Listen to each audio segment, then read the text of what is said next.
us this evening is an author whose first book was published in 2013, and she has published a book every year since then, and her newest book earlier this year, was The Girl in the Glass Tower. Please welcome Elizabeth Fremantle.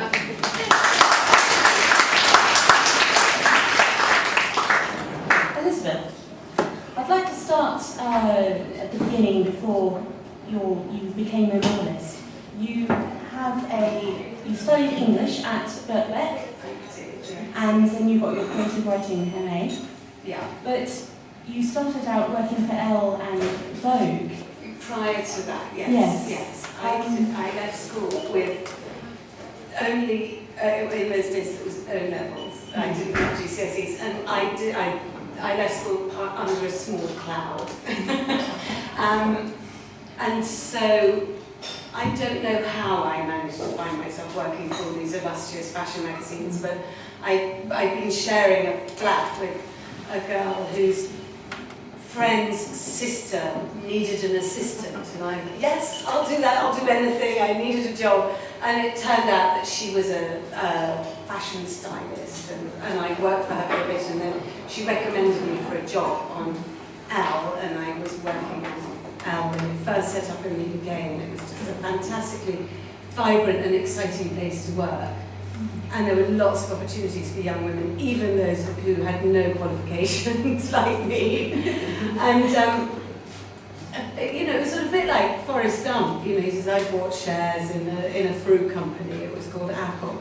And suddenly I found myself working at Vogue as a fashion editor.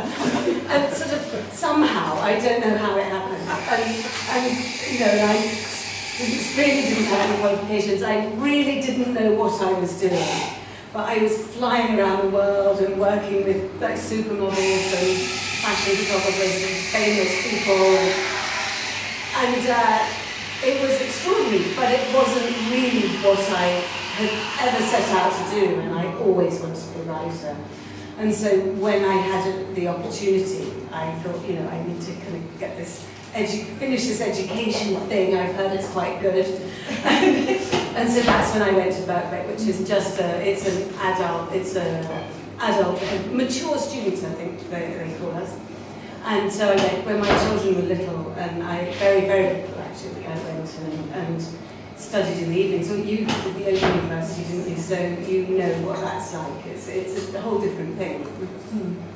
Yeah, and from there that was my trajectory, but it took me a long time before I had my first novel published, because I think I graduated from my MA in 2003.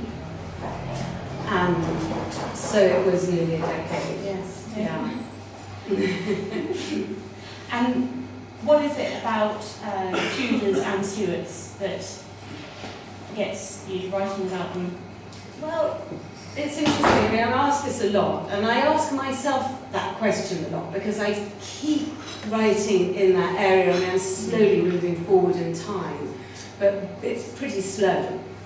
And I think initially, when I was studying English, I became really interested in women writers from the early modern period because there are so few of them. It was so difficult to be a writer as a woman.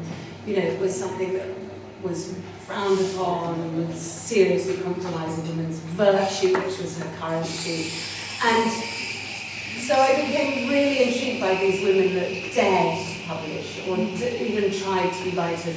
And Catherine Parr was one of those women. She's an author, and I had always had in the back of my mind this idea to write a novel about Catherine Parr, but I thought, I'm not a historian, I come from a literature background, I don't really have the right to do it. And I've been writing, I wrote 3 contemporary novels. They were turned down by every known editor in the English-speaking world. They are in the metaphorical drawer, yeah. And I've been thinking about pulling one of them out again recently, but I don't know, we'll see. and I had to sort of part company with an agent and got myself a new agent, and I was, there's always a conversation when you join a new agent. They like a book you've written, but they want to know what you're going to write. And so I started whittering on about Catherine Parr and this series of books about early modern women, writers and all of them. And she said, look, if you want to do that, I'll back you all the way, but you can't do both. You've got to write either contemporary novels or the historical novels, unless you can write 2 books a year. Oh, God, Or a time slip. Yes, or a time slip. And so, you know, she really stuck by me whilst I struggled to get this book out. And I said, look, but I'm not a historian, I'm not a historian. She said, no, you know, I don't care, no one cares. It's fiction, you make this book the best it can be. And it took me a while to make it the best it could be. And then I was on this path to write about these women that had fascinated me so much when I was studying English. And it happened to coincide with a bit of a sort of flourishing of historical fiction, thanks to Hilary Mantel. And so, yes, that was what really kind of kicked off my career as a writer of that period. So, as you say, you know, you're not a professional historian, I suppose you can call it. But so you do a lot of research, and I was wondering how you go about researching your primary source material. You know, do you happen to have membership at a funded library or anything? Or? Yeah, well, I go to the British Library Yes. a lot, Yep. and there is something wonderful about. I mean, for this book, which is about a woman called Arbella Stewart, she was the sort of presumed heir to Elizabeth I for a period of time, and she was a prolific letter writer.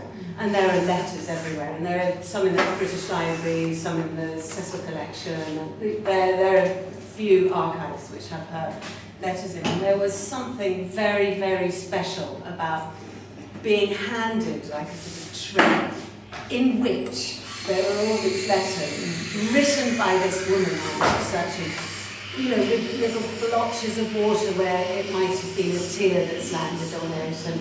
And it was something like that is extraordinary, and up till then I hadn't really, you know, there's a letter, a couple of letters of Catherine Parr, but you can see them behind glass. Yes. And, you know, this was something much, you know, that gave me a real life connection, which was really wonderful. A lot of the people I write about, the archive material has been published, so I don't really need to see the artifacts. I don't need to work from the artifacts themselves. But there is something, it's really important to go and see them and touch them and get that connection, because you think, you know, sort of 300, 400 years ago, this woman was writing in ink on paper and I'm writing about her. And so you do get this extraordinary connection to the work, and you see the writing with Arbella. Some of the letters, she's got this incredibly precise handwriting, but then she had these periods of kind of madness. Yes. There are theories about what that might have been from, but you can see it in her letters. Some of them are just mad scrawls, and the writing going all up the page and all becoming very, very chaotic, and you could see this as a reflection of what was going on in her mind. So in some cases it's really, really important to go right back to the primary material. And yeah, that was one case in particular. I was going to ask a question about the girl in the glass tower. I was going to do it chronologically, but I'm going to ask We can go this back now. now. Yes, yeah, we're going through. You had Arbella, I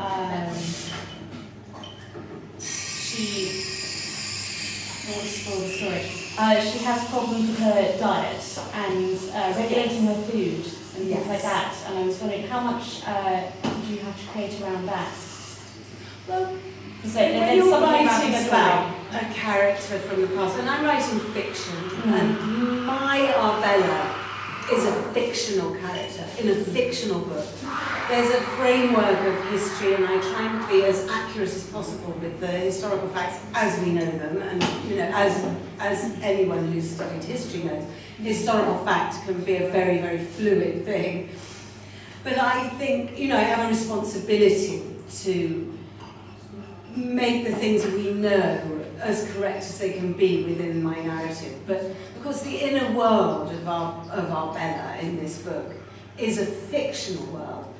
But there were things about her life story that I extrapolated this idea about control through food, and that it seemed to be the only way she could control the only control she could have was over her own body.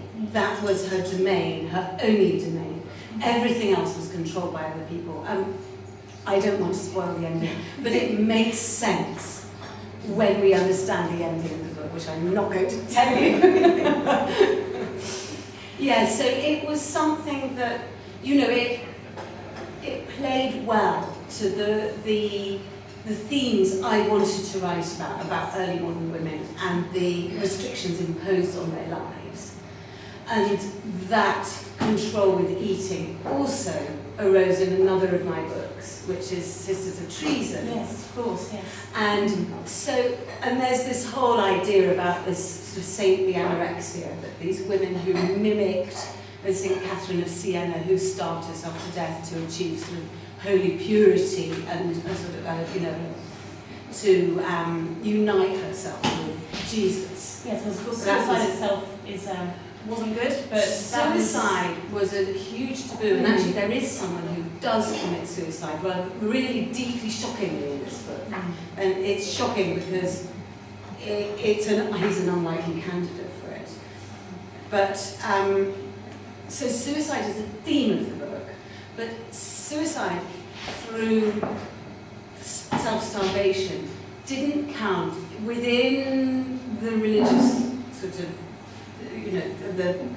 the religious restrictions of the day. Self-starvation wasn't counted as suicide, so you wouldn't be damned if you starved yourself to death. It's complicated, and you do find women doing this. There are a number of documented women who did this. And so I was interested in that, and I thought it was a really, really fascinating thing to kind of drill down into for a book, because I think it's also a contemporary theme, with young women who starve themselves, or women with eating disorders. It's extremely widespread. So I like to make links with the contemporary world and the early modern world, because I think there are many, many links, and that was one of them. Working backwards again, someone who achieves what she wants to achieve is Penelope from Watch the Lady. Yeah. Which it's interesting because you've got Watch the Lady, your third book. Yeah. And that's about the succession and people working to get James on the throne, of course. And then you've got The Girl in the Glass Tower, which is another side of the story. So when it's being put on the throne by the people. You've got Penelope, who's really kind of going above what other women can do, of course. And I wanted to ask you, in relation to her, it's slightly off the topic of that, but how much do you think the real story of Penelope and Sidney, the poet, how much do you think that there is in reality to that? Well, I mean, it's interesting because there are sort of Sydney academics who say, oh, well, she was just a cipher through which he wrote his poetry because she was a great court beauty, but they barely knew each other. And you just have to read the poems. Astrophel and Stella is Sydney's sonnet cycle that was dedicated to my heroine from Watch the Lady, who's Penelope Devereux, the sister of the Earl of Essex, a great court beauty, controversial figure.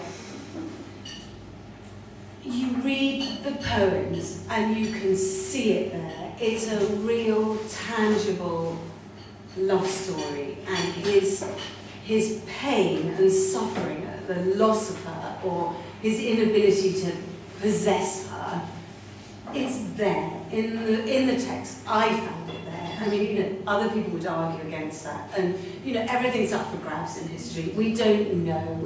It's a literary text, and it conforms to a particular literary structure, and it's one of the first sonnet cycles in the English language, and it's very formal. But you really see it, the incredible jealousy that is just bubbling up through the lines of poetry is extraordinary. And anyone who's ever been in love or been betrayed understands what that jealousy feels like and recognises it in the lines of those poems. So I believe he was really genuinely, properly in love with Penelope. I don't know if they actually kind of consummated it in the traditional sense. Possibly not, but it was real. She wasn't just a kind of blank canvas onto which he could project his ideas about poetry, as far as I'm concerned. And I explore that a bit in the book. These are two of the main characters in Watch the Lady, and of course, because it's the 1600s and further in, they won't be able to marry because it's not about love in those days, is it? So. It's not about love. No, it's not about love. And she'd been kind of she'd been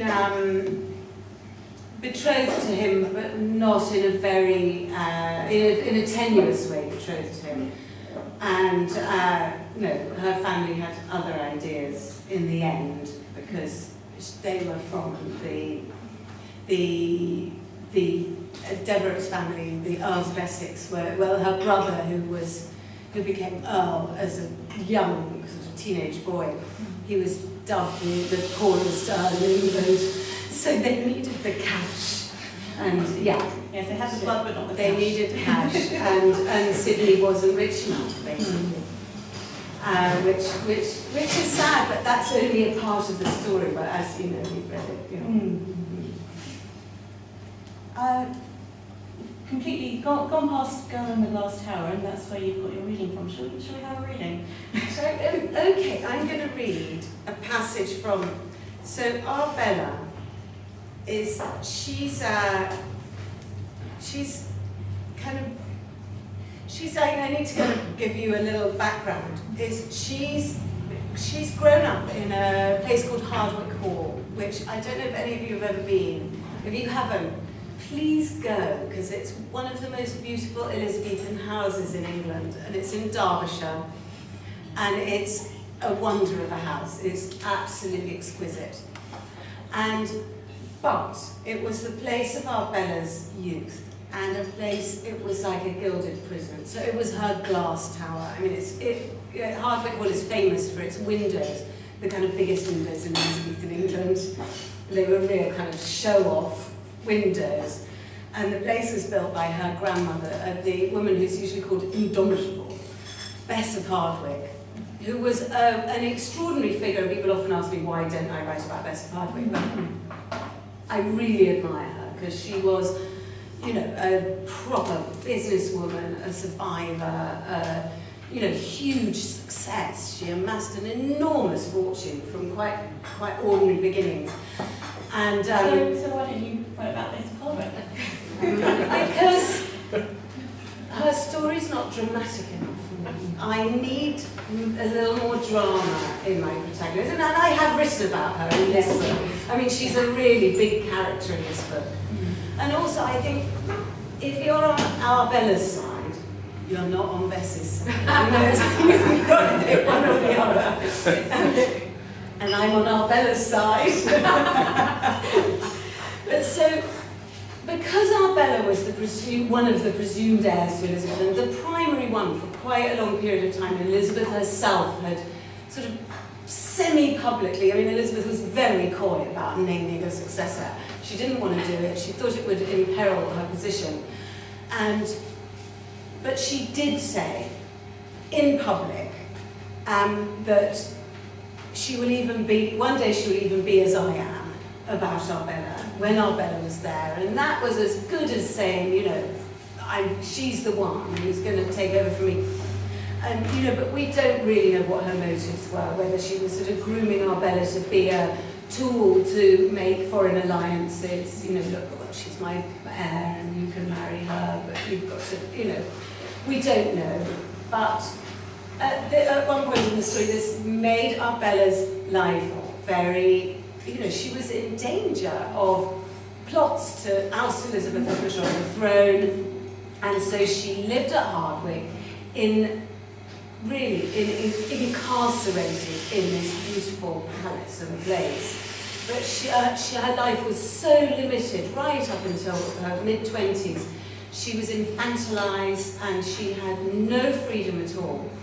Anyway, she tries, she's constantly making attempts to find ways to break out of this.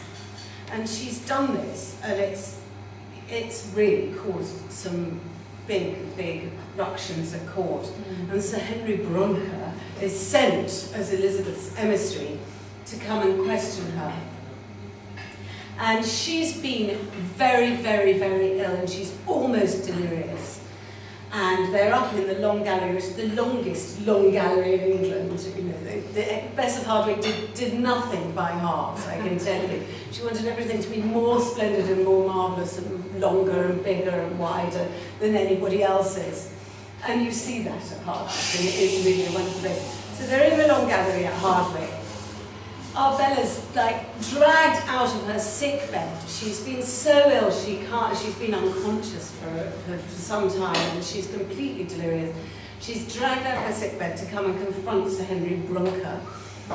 And this is where we are.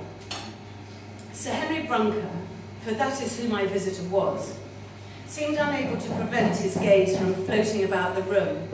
Clearly, by his open mouth look of wonder, marvelling at the stately proportions and the sheer expanses of glass. Grandmother purred beside me, seeming to forget momentarily her woes, as the place had the desired effect on this royal emissary, who would doubtless spread word of the Dowager Countess of Shrewsbury's splendid abode. Sir Henry, she raised her voice to be heard from the far reaches of the room. Come, come. She beckoned with a gloved hand. I didn't recognise those gloves. They were made of kid and gold lace, threaded with pearls and precious stones. Her dress, too, was scattered with jewels, and I understood then why Joan had pinned the emerald pendant into my hair. Grandmother was determined to assert her status on this man in any way she could. She would intimidate him with our splendour. I looked at Uncle William on my other side. He was in embroidered silken velvet with an army of gold eglets, and his gingery moustaches were trimmed and curled as if he was to sit for his portrait. I wondered if Bronker was beginning to feel his raspberry suit a little less lavish. Have you met my son William Cavendish and my granddaughter, the Lady Arbella? No, indeed, I have not had the pleasure. The occasion seems to be rubbing off on me, for my muddled thoughts began to form an orderly line. I noticed that Grandmother hadn't introduced me as Her Highness, as she always used to. My relatives on the walls were bearing witness to this denial.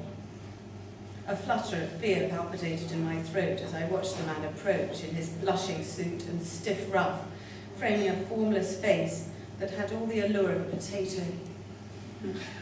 I leaned in towards the solid shape of Uncle William to steady myself. Bronker's approach seemed to take an age, as if he were rowing himself up against the tide. Grandmother's indomitable hauteur buoyed me, and she turned to me with a nod and a smile which I reciprocated. It was the first affectionate gesture that had passed between us since that fateful letter had arrived, cancelling my visit to court almost 2 years before. "Fret not," she whispered. "You are more than a match for this one." I felt a chip of love for her then, sensing myself no longer in isolation with a disparate scattering of supporters, but at the heart of something great and powerful and unassailable, a family that had united behind me. Bronker fell to his knees and held out a letter to Grandmother, making an effusive greeting, noticing her beautiful gloves, his eyes dancing over the brilliants stitched onto them, and over her lavish satin sleeves, before alighting finally, pupils dilating, on the heavy pearls, big as marbles, falling to her waist. I saw that the letter carried the royal seal and recognised Cecil's precise script. "Sir Henry," I projected my hand forwards towards the fellow and the ostrich feather in his hat. bobbed giddily as he dipped to kiss it. His palm was slightly clammy, his lips dry and unpleasantly rough, but as he stood, he smiled, and his formless face took on a lively, congenial aspect that was less at odds with his outfit. Perhaps, I think, this wouldn't be so bad after all. Grandmother had opened the letter and was reading, "So you were here on Her Majesty's business? Well, we knew as much." "I am indeed, my lady. Just a conversation, in the hope that the Lady Arbella might be able to shed light on the circumstances with your retainer Doddridge and his meeting with the Earl of Hertford." So it was to be a gentle exchange rather than an interrogation. Grandmother squeezed my hand once more, which spurred me a little. "I'm afraid I will need to sit," I said. "I have been unwell, you see, unable to leave my bed for..." I realised I didn't know how long I'd been ill. For all I knew, I had lost several months. Though I gathered from the chill in the air and the grim sky beyond the windows with the leafless trees silhouetted against it, that spring hadn't arrived without my knowledge. "Why don't you take a seat, dear?" said Grandmother, as if she always spoke to me with such affection. "Sir Henry will not think it rude under the circumstances." Brunker was nodding in deferent agreement as Grandmother led me to a throne-like seat at the end of the chamber, beneath the painting of the Queen, in a dress that I noticed only then was not dissimilar to the one Grandmother was wearing. "William, would you fetch a seat for Sir Henry?" She pointed to one of the small stools that the children used to sit on. I had forgotten how Grandmother had a formidable instinct for creating an atmosphere of intimidation. I had been on the receiving end of it only too often. "We shall give you some privacy," said Grandmother, taking Uncle William's arm and moving off slowly towards the far end of the gallery, like a galleon put to sea. Brunker carefully lowered himself onto the stool, and the effect was complete. I on a throne, and he at my feet.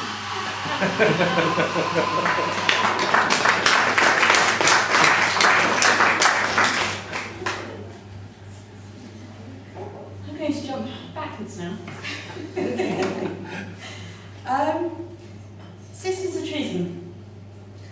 I know I said in my review, it's an interesting setup because you've got Elizabeth's writing was always excellent. I will say that straight away.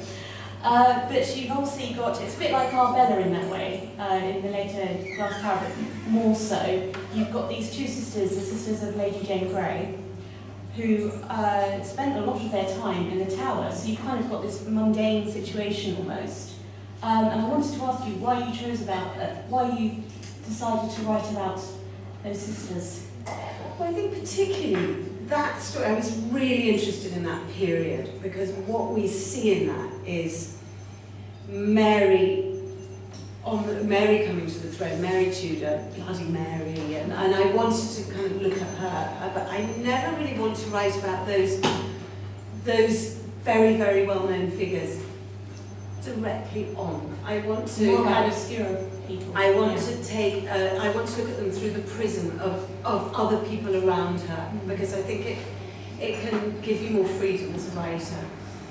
And we see Mary's demise and Elizabeth come to the throne, and it's a really interesting period of history, of women's history.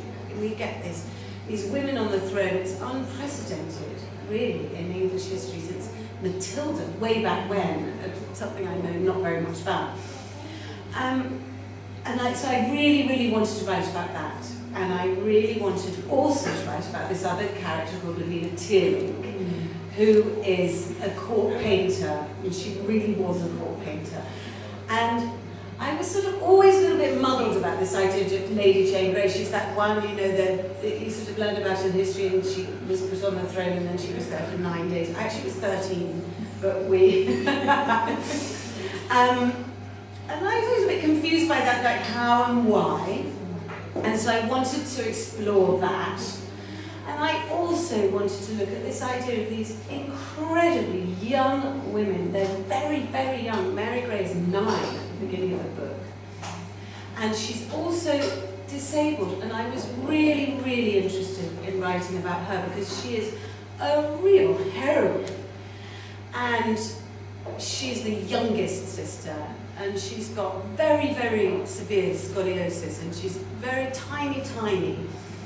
And, you know, she's operating in a world that is ruthless, and yet she kind of gets through it with incredible grace. And so she particularly I was interested in.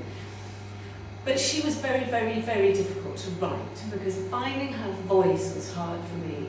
And, you know, I had this idea of her as this character. She's highly, highly intelligent in my depiction of her. Yeah, because there's not much primary source material about her. Very, very, very little. We know very little. There is a portrait, but, you know, who knows in a portrait how accurate that is. And we know something about the sort of facts of her life, but there are no letters. But I had this quite strong idea about who she was, and I wanted this scenario where she was, because she's small, people treat her like a child, and they think that she's not aware of what's going on around her. So she's party to all sorts of things, and, you know, secret facts that shouldn't be known. And this was an idea I had about her as a kind of fictional character, which I thought was a really sort of important core of the novel, but to find her voice was very difficult. Catherine, the middle sister, Jane's younger sister, but the middle one, came really easily. I kind of had her voice off pat almost instantly. And she's the one that, I mean, people often say to me, oh, I hated Catherine, but I love Mary, oh, I love Catherine. You know, readers are really divided on which of the sisters they really like. I mean, Catherine's very flighty and capricious, whereas Mary's really loyal, and she's the kind of moral core of the story. And Lavina as well. Catherine's that sort of girl you sort of love to hate in a way, but, you know, by the end, you I hope, really sympathise with her. I was really interested in writing about those particular dynamics. I mean, they're difficult stories to write because it's hard to give them, you know, in books, it's hard to write about women being incarcerated, women being treated appallingly, and, you know, and make it kind of a good read. But those stories, I think they're important, and I think people don't know about them, and I wanted to bring them to light. I wanted people to be curious about those girls and go and want to kind of investigate their life stories after having read their fictional stories. It's something definitely your books do. They bring light to a lot of people that we haven't really heard about much. Yeah, I think lots and lots and lots of people have written about Elizabeth and Mary and Anne Boleyn, and I want to write about the other people who were around them, because I'm more interested in finding new stories, I suppose. Yeah. Talking of new stories, obviously you mentioned a little bit throughout, but I wanted to kind of shine on it specifically and ask you how you go about, in Queen's Gambit you've got Dot, who is a completely fictional character, and then you've woven her into... Not completely. She was a name I found on a list of women that served Catherine Parr, and so there are a few things we know about her. That she served Catherine, she was Catherine's stepdaughter's nursemaid prior to Catherine Parr becoming Queen. So there are a few facts. And she was called Dorothy Fountain, but yes, to all intents and purposes, she's fictional. I wanted to ask you how you kind of go about weaving this in, because it's done very well. You will take a kind of factual base, and then you will weave in the fiction, and it all works very well. Well, I think, particularly with Dot, what I wanted was a character who, when you're writing fiction about, for your readers, it's this really unfamiliar territory. But my protagonist, Catherine Parr, it wasn't unfamiliar, the world of the court and Whitehall. It was a place she'd inhabited, a place her family inhabited. She came from a family of courtiers. She knew it. She wasn't going to wonder at Whitehall Palace. She'd been there before, she knew the score. And I needed a character through whom I could describe all that in wonder for the reader to kind of understand where we were. And so Dot initially started as that cipher, but then she became so much bigger. And actually she tells half the story now, and she has her own narrative, which is a really dramatic narrative. And she also became part of Dot's journey, I hate that word, but there you go. Is she, you know, in a world of female illiteracy, she wants to learn to read because she's seen about her that the people with power can read, and she wants some of that. She's very, you know, she wants to go places, Dot, and she knows this is holding her back. And so that became a really, really important, and it was always, because it was about Catherine Parr as a writer. You know, this idea of writing and reading, particularly for women, became a central theme of the story. So Dot really carries the torch. And Catherine Parr obviously wrote a lot of religious devotional books. Yes. But yes, though one of them, which was she was a best-selling author in her time, and one of the first women to write an original text in the English language. So she's, you know, Catherine Parr. She also wrote The Lamentation of a Sinner, which was published after the death of her tyrannical third husband, Henry VIII. A very, very controversial political new religion text that would have almost certainly got her head chopped off had it come to light sooner. She was very candid, she waited. And yes, so devotional, yes, but highly political also. And you couldn't really separate the two. She kind of managed to do what Anne Boleyn didn't. In some ways, yes. With that think politics and yeah. I think, you know, Anne Boleyn was younger, and also so was Henry, and I don't think Catherine Parr ever had the pressure to produce an heir. There was an heir. It would have been nice to have a spare, but that wasn't the pressure that was on her. She just needed to be a good wife, and she managed to look like she was being a very good wife whilst also being a highly, highly political machinator. I mean, I really admire her, as you can probably tell. Yeah. Okay, I think we're going to have to move on and say what's next.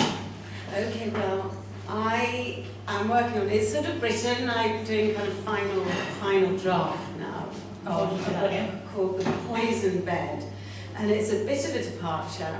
I'm calling it Jacobean Noir. So it uses all these ideas about the wicked woman that you get through Jacobean tragedy. I mean, Lady Macbeth and all those really, really monstrous women. And I used those ideas on a real story. It was the murder, or a real murder of someone at the Jacobean court.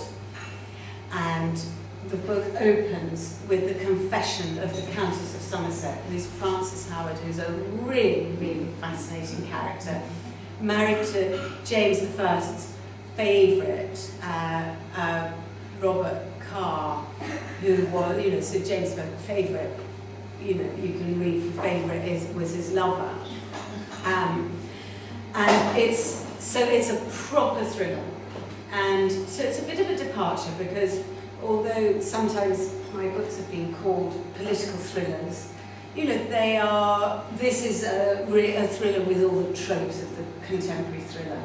You know, I've structured it differently. It's more pared down and more pacey. And so it's a little bit of a departure, but I'm still dealing with the same things, with women in power, court, the kind of the fulcrum of power and how people are corrupted around it. So I'm still working through the same themes, but using, you know, it's a little bit of a departure for me. Yeah, it's not coming out until 2018, I'm afraid. So we're going to have a hiatus. Reading books slowly. Yeah. Yes. They are quite long. Now this may just, I don't know if this will get a long answer or you'll just be, no, that's not happening. I had read that Queen's Gambit was potentially being adapted. It is being adapted, Oh, yes, and I had a meeting the other day. I mean, these things take such a long time. You know, since I saw the rights for the adaptation of Queen's Gambit, I've written 3 novels, and they've just come up with a screenplay that they're not very happy with. But You need to write it. yeah, no, that I can't do. I did a screenwriting module on my MA, and it was the thing I was worst at. So I think I should probably leave that well alone. It's a whole different technique. But yes, and it's being bought by a producer who I greatly admire. She has produced films that I really like, and she's an English producer who really gets films made, which is great.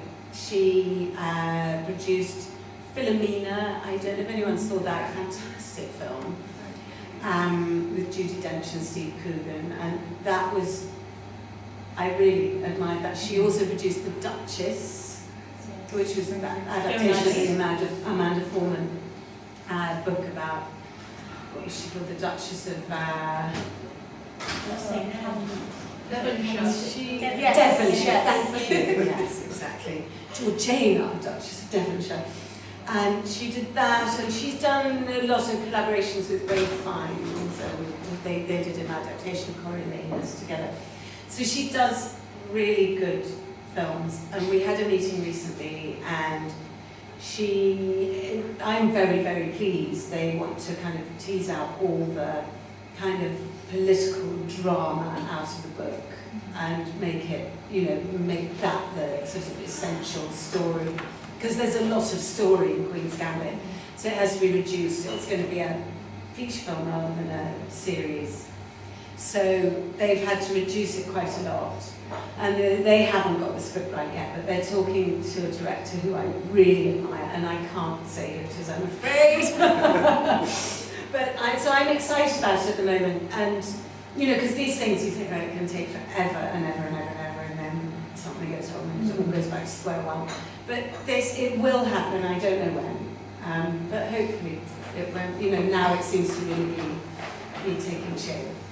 On the lookout. Yeah, I'll let you know. Okay, have we any questions? You're a new author to me, I'm sorry, but I'm very interested in the Catherine Parr book, and just hearing a bit more. I mean, I know that you have been talking about the book, and I'm definitely going to get it in it. But as a child being brought up with, my mum loved history, Yeah. and you only really saw from the Henry Yates and all the young women that he wanted to be with. Swive is the term, I think. The contemporary term. How much of all the information that we pick up on the telly and all the rest of it, was that actually accurate in their real life? Because obviously you're saying there's a lot of this, because I'm more interested in what you're saying. As soon as I heard Catherine Parr, I thought, that sounds interesting to me. Yeah, I think, the thing about Catherine Parr is that, the sort of received wisdom about Catherine Parr was that one wasn't she the boring one who survived and who nursed him through his old age. And you think, okay, well, we don't want to write a novel about her. And in fact, her story, because she was so political and because she was so intelligent, she was a highly intelligent woman, her story is much more interesting than some of the others. But I think, I blame the Victorians. We can blame them for a lot, actually. Because they wanted to see her as this perfect Protestant figurehead. Right. Because she was a proper, they didn't use the term Protestant then, but that was what she became.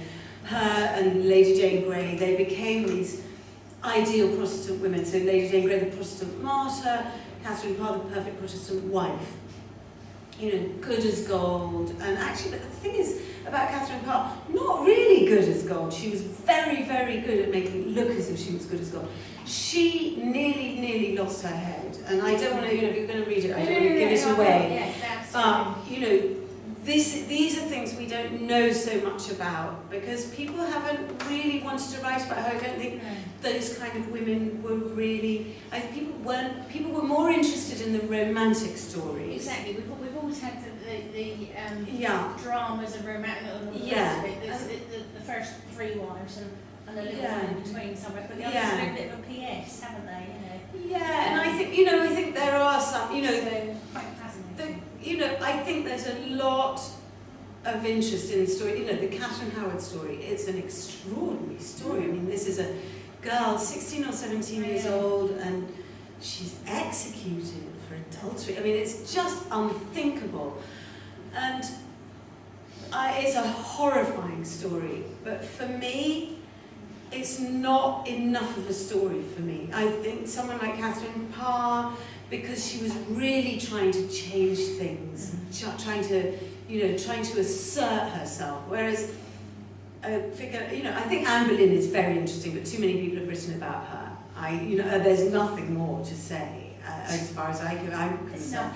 And Hilary Mantel has done it extremely well to really bring up the bodies.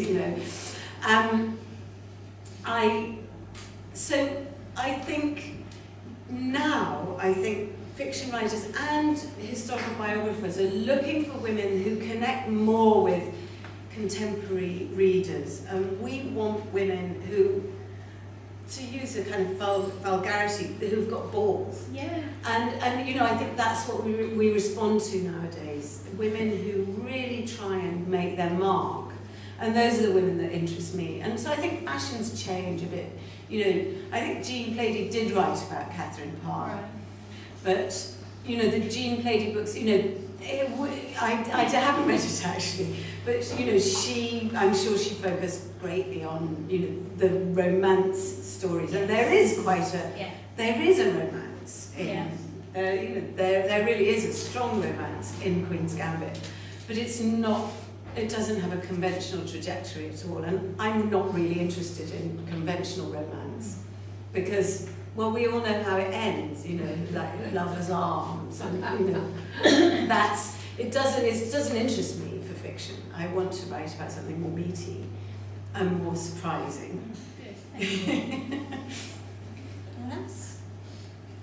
Hi, when you come up with a character, do you feel that you have to write in actual facts, or when you find a character, do you think you can just run with it and write whatever you like about that person, or do you think that you have to intersperse the book with actual things that happen to that person? I have always done that. In these 4 books, I have allowed, the framework of fact to guide the whole storytelling.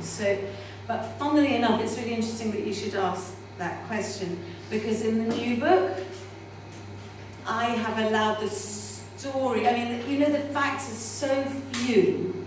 We know a lot about certain elements of the story, but there's so much that's a mystery about the thing I'm writing now that I've really given myself license to not veer away from the kind of timings of the events that take place. That's always a framework for me that I like. It helps me actually. It gives me a sort of set of stepping stones that I have to reach through the story. But yes, I think, let's not pretend this is fiction. Yet, there is some, Lisa Jardine, who's an academic who I greatly admire, who died not very long ago. She said that sometimes when the facts are inaccessible, fiction is the place where you can come to a kind of truth about things. And that's my motto in a way with my writing. These women no one thought their stories were worth really telling. So we know basic things about them. We know where they were at this event, and we know they responded in a certain way to a certain event, perhaps, if they were famous enough. But we know very, very little about their lives and what they felt or thought. And for me, that's a wonderful creative space to expand upon and to kind of work out a kind of truth, a version of the truth, perhaps about all women living those kind of restricted lives. So I don't know if I've answered your question or just raised more questions. Anyone? When you first started writing historical fiction, how much research did you have to do before you felt comfortable writing about the whole world? Not just about the stories of the character, but you know, the food and the clothing and the whole kind of, An surroundings. enormous amount. Because as I said before, you know, I felt unsure of writing historical fiction because I hadn't studied history. Then, you know, if you studied English, at the time I studied English, it was all about putting texts in their context. So, in fact, I've realised subsequently that the amount of history I learned from studying, you know, early modern with female writers or writing from the English Civil War gave me a really, really good grounding in history, in fact. But I'm a person who always thinks I don't know enough, and I over-research, and I want to know everything about a period, even if it doesn't go into the book, because it helps you access the world in a way. And I think particularly social history and things like, and there are some wonderful books, and of course I can't remember who they're by, but they go into the minutiae of how, you know, servants behave and what the lives of servants were like and the artifacts they were using. And, you know, I go around to museums a lot and look at artifacts, and I go to houses and I look at a lot of portraiture to look at what people were wearing, because I think clothing is really, really key to the period. I don't like kind of fulsome descriptions of clothing in fiction unless it has a purpose. And actually, the reading I did, there was quite detailed description of clothing, but it showed what was going on in the scene. And I think it's important to understand how clothing and status went hand in hand. So things like that, you know, we need to know the little details. We need to know also the wider political environment. So, you know, what was going on. You know, Sidney was fighting in Europe. He was fighting against the emperor. We need to know what that war was about. I don't need to put it in the book, but I need to know. And, you know, all these are complicated allegiances. So, yes, I research probably much too much. And none of it goes in the books, but at least I know it. Yeah. Any more questions? April. Do you visit the places that you write about? And if you do, how does it help? Or not help? That's a really, really interesting question, because someone who was writing an article about that was asking me exactly the same question today.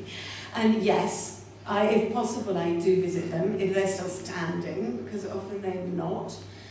But actually writing about this period, there are a lot of places that still exist. Hampton Court was an incredible inspiration for, particularly for Queen's Gambit, but it's featured very, very strongly in all the books because it is an almost intact Tudor royal palace. I mean, it's really, really fantastic place, and I spend a lot of time wandering around those spaces, looking at little funny courtyards or corners or staircases and the things other people don't look at, because those are the places where scenes will arise from, like a sort of tight little spiral staircase that seems to go to nowhere, and those all end up in my books. And Hardwick Hall in particular I visited Hardwick and discovered Arbella there, and that gave rise to the whole novel, because it is a magical place, an extraordinary place. It's like this perfect house perched on a hill,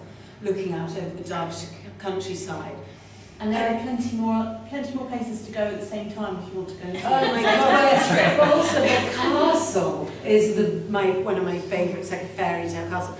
And I'm trying to work out how to write about Bolsover. I don't know, Margaret Cavendish perhaps. I don't know, but yes, the sense of place is really, really important, because if you can look out on a view and think this is what they were looking at, or you can walk down a corridor and hear the echo of your feet on the floor, it can help bring a scene to life. Yeah, so very, very important, and I try and visit. I love visiting places as well, so I do try and go to all those houses. Okay, any more questions? Okay, well, thank you everyone for coming. We're going to have books on sale and they will be around here soon. And they offer a discount, so if you've got Elizabeth here to sign them and you can get them for cheaper. We are possibly going to have something in January. We haven't got an author book yet, but we are going to be taking names and email addresses if you'd like to sign up to find out more information. And that is going to be on a green clipboard. You can't miss it, it's neon green, it's hideous. Thank you all for coming. And thank you, Elizabeth. Thank you for having me.